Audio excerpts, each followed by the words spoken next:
Dans le noir, plongé dans l'horreur.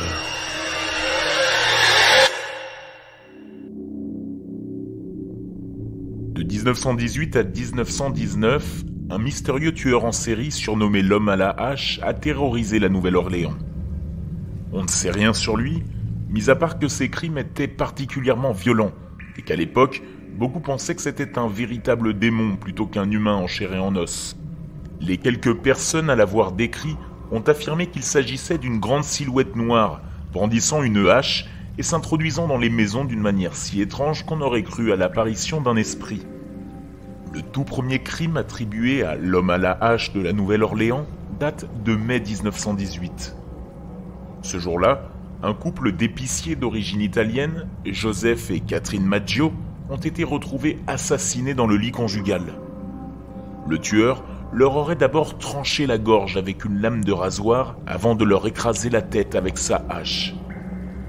Le cadavre de Catherine était quasiment décapité, tellement l'entaille était profonde. Le tueur se serait introduit dans la maison en découpant méticuleusement l'un des panneaux de bois de la porte de derrière. La hache ayant été utilisée pour le crime a été retrouvée dans la salle de bain, posée là, alors qu'elle était encore couverte de sang. La lame de rasoir, elle, a été découverte sur le terrain des voisins. Plusieurs personnes ont été arrêtées après le meurtre des époux Maggio, dont l'un des frères de Joseph, qui était barbier, et également le propriétaire de la lame de rasoir utilisée lors du crime. Mais ils ont tous été relâchés par manque de preuves. Entre 1911 et 1912, il y avait déjà eu une série de meurtres similaires. Déjà, à l'époque, les victimes étaient toutes des épiciers italiens. Les crimes avaient d'ailleurs été reliés entre eux à cause d'un étrange message, retrouvé non loin du domicile des Maggio, qui disait « Monsieur Maggio va s'asseoir ce soir, tout comme Madame Tony ». Tony était le prénom de l'une des victimes de 1911. À peine un mois plus tard, un boulanger qui effectuait une livraison dans une autre épicerie de la ville a retrouvé le patron de celle-ci, Louis Bézumer, dans son lit, au milieu d'une mare de sang. À ses côtés se trouvait sa maîtresse, Harriet Lau. Le mode opératoire était exactement le même que pour les Maggio un mois plus tôt. Et comme sur la précédente scène de crime, une hache ensanglantée était posée dans la salle de bain. Sauf que cette fois-ci, les deux victimes n'étaient pas tout à fait mortes. Aussi, quand elle a enfin repris connaissance, Harriet a affirmé que leur agresseur était un homme de grande taille, à la peau très sombre. La jeune femme n'était pas totalement remise de l'agression. Elle avait des séquelles et son visage était partiellement paralysé. Du fait de son état, la police n'a pas pris sa déposition en compte. Quelques mois plus tard, elle a été obligée de subir une opération chirurgicale qui s'est avérée un échec. Après cette intervention, elle a brusquement changé sa version en affirmant que Louis était un espion allemand et que c'était lui l'agresseur. Elle est morte quelque temps plus tard.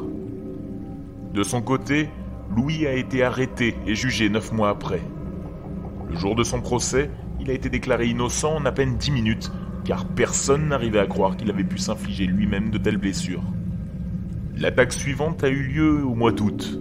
Une femme, enceinte de 8 mois, Madame Schneider, a été retrouvée par son mari avec une plaie béante sur le crâne.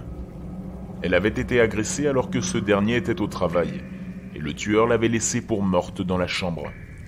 L'homme à la hache a rapidement été soupçonné, car il se trouve que l'agresseur de Madame Schneider s'était introduit dans la maison en découpant l'un des panneaux de bois de la porte de derrière. Mais personne n'a su expliquer pourquoi elle avait été prise pour cible, car elle était ni épicière, ni d'origine italienne.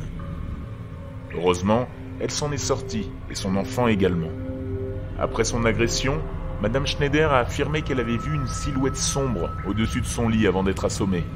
À peine une semaine plus tard, le tueur a repris son mode opératoire habituel, en s'attaquant de nouveau à un épicier italien. Deux sœurs, Pauline et Marie Bruno, ont été réveillées en pleine nuit par un bruit étrange venant de la chambre de leur oncle, Joseph Romano. En arrivant dans la pièce, les deux adolescentes ont vu un homme de grande taille, à la peau sombre, vêtu d'un costume noir et d'un chapeau, en train de s'enfuir. Leur oncle, lui, était grièvement blessé. Il est décédé 2 jours plus tard. L'homme à la hache était visiblement entré dans chacune des habitations en découpant des panneaux de bois dans les portes.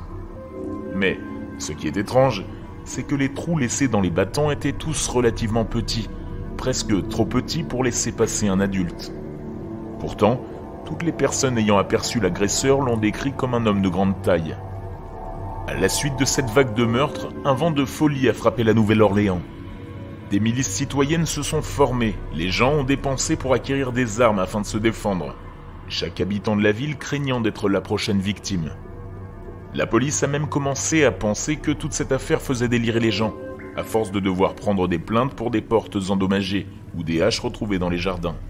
Les épiciers ont renforcé leurs portes pour se protéger, à juste titre, puisqu'un bon nombre d'entre elles ont ensuite été découpées de la même façon que celles des victimes du tueur. Au bout d'un moment, en l'absence de nouvelles attaques, tout le monde s'est détendu, jusqu'à l'agression de la famille Cortamilia.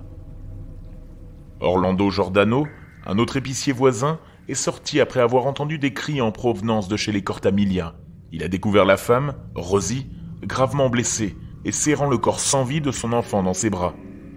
Son époux, Charles, était lui aussi grièvement blessé.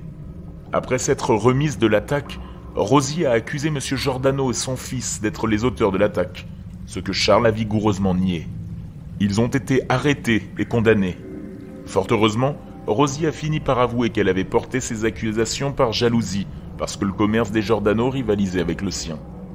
Quelque temps plus tard, en mars 1919, le journal New Orleans Times a reçu une lettre signée par le tueur en personne. Voici cette dernière. Estimés mortels. Ils ne m'ont pas pris, et ils ne le feront jamais. Ils ne m'ont jamais vu car je suis invisible, tout comme l'éther qui entoure votre terre. Je ne suis pas un être humain, mais un esprit, et un démon de l'enfer le plus chaud.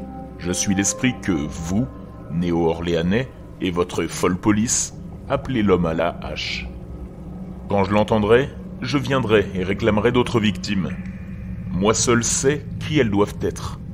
Je ne laisserai aucune preuve, sauf ma hache sanglante, barbouillée du sang et du cerveau de celui que j'aurais envoyé ci-dessous pour me tenir compagnie. Si vous le souhaitez, vous pouvez dire à la police de veiller à ne pas m'énerver. Bien sûr, je suis un esprit raisonnable. Je n'ai pas été offensé par la façon dont ils ont mené leurs investigations dans le passé. En fait, ils ont été si profondément stupides qu'ils m'ont amusé, moi et sa majesté satanique. Qu'ils ne cherchent pas à découvrir qui je suis, car il vaudrait mieux qu'ils ne fussent jamais nés, plutôt que d'encourir la colère de l'homme à la hache. Je ne pense pas qu'un tel avertissement soit nécessaire, car je suis sûr que la police m'esquivera toujours, comme elle l'a fait dans le passé. Ils sont assez sages et savent comment se tenir à l'écart du danger. Sans aucun doute, vous, néo-orléanais, pensez que je suis un meurtrier des plus horribles, ce que je suis, mais je pourrais être bien pire si je le voulais. Si je le souhaitais, je pourrais visiter votre ville tous les soirs. Je pourrais tuer des milliers de vos meilleurs concitoyens à volonté, car je suis en relation étroite avec l'ange de la mort. Maintenant, pour être exact, à minuit 15, mardi soir prochain, je vais passer à la Nouvelle-Orléans. Dans mon infinie miséricorde, je vais vous faire une petite proposition, à vous les gens. La voici. Je suis très friand de musique de jazz, et je jure, par tous les diables des régions basses, que chaque personne chez qui se trouvera un groupe de jazz en train de jouer, au moment que je viens de mentionner, sera épargné. Si tout le monde a un groupe de jazz, bien, alors tant mieux pour vous. Une chose est sûre, c'est que certains d'entre vous qui n'écouteront pas de jazz mardi soir, s'il y en a, goûteront ma hache. Eh bien, comme j'ai froid et que je me languis de la chaleur de mon tartare natal, il est temps que je quitte votre maison terrestre et que j'arrête mon discours, en espérant que vous vouliez bien publier cela, ce qui pourrait vous convenir. J'ai été, je suis et je serai le pire esprit qui ait jamais existé, que ce soit dans la réalité ou dans le royaume de la fantaisie. Signé l'homme à la hache. Le mardi, les habitants de la Nouvelle-Orléans ont fait la fête toute la nuit pour sauver leur vie. Jusqu'à l'aube, le son du jazz a rythmé la ville. Et le lendemain matin, l'homme à la hache n'avait fait aucune nouvelle victime. Joseph Davila, un compositeur local, a écrit un titre appelé « The Mysterious Axeman's Jazz », en souvenir de cette nuit pour le moins particulière. Le titre a connu un franc succès. Après cet événement, il n'y a pas eu de nouvelles victimes à déplorer pendant un moment avant que l'homme à la hache ne recommence à sévir. En effet, il a continué de faire des victimes jusqu'à la fin de l'année 1919. Et après ça, il a disparu aussi brusquement qu'il était apparu. La police a poursuivi ses recherches pendant un moment, sans succès. Finalement, l'homme à la hache n'a plus jamais fait parler de lui à la Nouvelle-Orléans. Aujourd'hui, le mystère qui l'entoure intéresse encore quelques curieux. Son histoire, bien que peu connue, inspire d'ailleurs toujours certaines œuvres récentes, comme le roman graphique The Terrible Axemen of New Orleans, ou encore la série anthologie American Horror Story et sa saison qui se déroule à la Nouvelle-Orléans. Qui était-il ? Personne ne l'a jamais su. Qu'était-il ? Un homme dégénéré, ou peut-être pas. Qui sait ? Peut-être que nous ne sommes pas à l'abri d'une nouvelle folie meurtrière du monstrueux homme à la hache de la Nouvelle-Orléans.